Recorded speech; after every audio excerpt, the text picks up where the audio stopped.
Prosecutor Saimum Reza তালুকদারের ঘুষ চাওয়ার ফোনালাপ বিষয়ে আনুষ্ঠানিক কোনো অভিযোগ পেলে আইন অনুযায়ী যতটুকু ব্যবস্থা নেওয়া যায় তা নেওয়া হবে বলে জানিয়েছেন আন্তর্জাতিক অপরাধ ট্রাইব্যুনালের চিফ প্রসিকিউটর আমিনুল ইসলাম।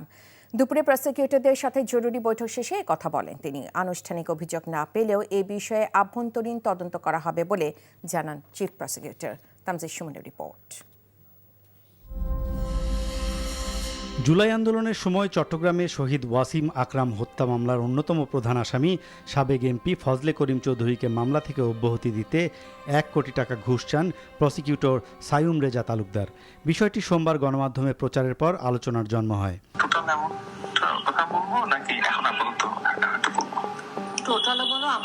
পরদিন মঙ্গলবার সকালেই সব প্রসিকিউটরদের নিয়ে বৈঠক করেন চিফ প্রসিকিউটর, যেখানে প্রসিকিউটরদের কড়া বার্তা দিয়ে চিফ প্রসিকিউটর বলেন এমন ঘটনা যদি আরও ঘটে তবে তিনি জিরো টলারেন্স দেখাবেন।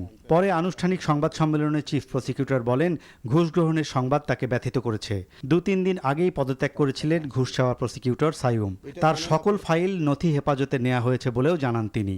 যে মামলার বিষয়বস্তুটা নিয়ে এই নিউজটা এসছে, পার্টিকুলারলি সেই মামলাটা আমি আজকে তাৎক্ষণিকভাবে যার কাছে ছিল আমি সেটা কল ফর করেছিলাম, করে আমি এই কেসটা প্রাথমিকভাবে এটার সম্পর্কে আমি খোঁজখবর নিয়েছি।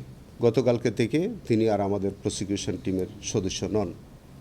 তার কাছে যেসব ফাইল টাইল যেগুলো আছে, যে সব মামলাগুলো তার অধীনে ছিল, সবগুলো আমি আমার হেফাজতে নিয়ে এসেছি। তিনি যেসব সুযোগ সুবিধাগুলি ভোগ করতেন সেগুলো আমি তাৎক্ষণিকভাবেই আমি আমার হেফাজতে নিয়ে এসেছি।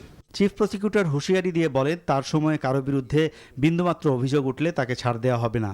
বলেন চিফ প্রসিকিউটরের পক্ষ থেকে আভ্যন্তরীণ তদন্ত করা হবে। সমস্ত বিষয় আমি আমার আভ্যন্তরীণ একটা কমিটি গঠন করে আমি সবটাই আমি তদন্ত করে দেখব। কোনো অনিয়ম পেলে সেটা আমি আমার কর্তৃপক্ষের কাছে আমি রিপোর্ট দেব। আর যদি কোনো ফর্মাল এলিগেশন আমার কাছে আসে, স্পেসিফিক এলিগেশন থাকে, সেটার উপরে আমি আমাদের প্রচলিত আইনে যেভাবে ব্যবস্থা নেওয়ার সেভাবে। ঘুষ চাওয়ার অভিযোগ ট্রাইব্যুনালের বিচার প্রক্রিয়াকে প্রশ্নবিদ্ধ করে মন্তব্য করে চিফ প্রসিকিউটর বলেন প্রয়োজনে আগের চিফ প্রসিকিউটরের কাছেও এ বিষয়ে জানতে চাওয়া হবে। Tamjid Suman, NTV news, Dhaka.